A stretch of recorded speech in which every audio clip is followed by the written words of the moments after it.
In a surprising and powerful statement that has grabbed global attention now, the United Arab Emirates have directly warned Israel's Prime Minister, Mr. Benjamin Netanyahu, against any move that undermines Palestinian statehood.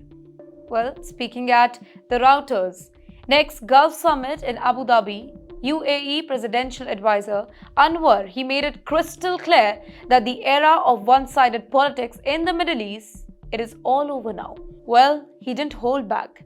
He said that the world has seen too many maximalist positions where both Israel and Palestine refuse to compromise, and that strategy has failed every single person. Well, his message was blunt yet very balanced. Israel's security cannot come at the cost of Palestinian freedom. The only way forward, he said, is the two-state solution, one that guarantees peace, dignity, and stability for both the sides. But you know what? Here's where things get really interesting. He drew a red line, and he had made sure Netanyahu hears it loud and clear. Let me quote what he said. Any attempt to annex Palestinian land is a red line for the UAE. Whoa, that's a big deal because the UAE was one of the first Arab nations to normalize relationship with Israel under the historic Abraham Accord in 2020.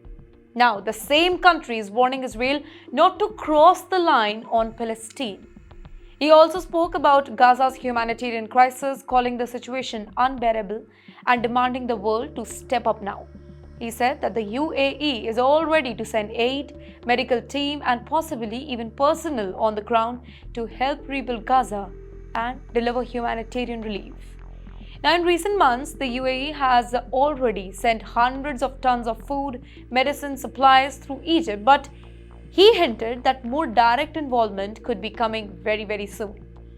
You know, behind his words, there is a deeper meaning, a message maybe. The UAE was positioning itself as a regional power that won't stay silent anymore. Abu Dhabi wants to be seen not just as an economic player but as a moral voice of reason in the Middle East.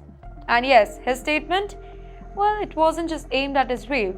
It was also a message to the West. The Arab world won't just keep on watching while Gaza burns and peace talks stall. In the meantime, analysts say that this speech marks a major shift in UAE's tone here. Until now, the country maintained a very cautious diplomacy with Israel, right? But as global outrage grows over Gaza's suffering, Arab nations, be it anyone, the UAE, Qatar, Egypt, they all are starting to pressure Israel more openly, warning that continued aggression could destabilize the entire region. You know what this means?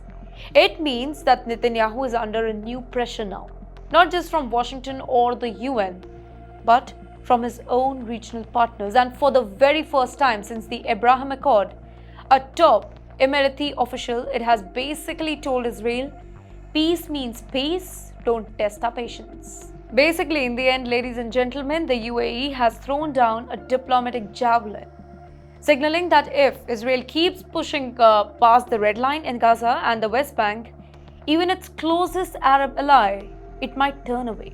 And in the Middle East, that kind of shift, well, it could change every single thing for you.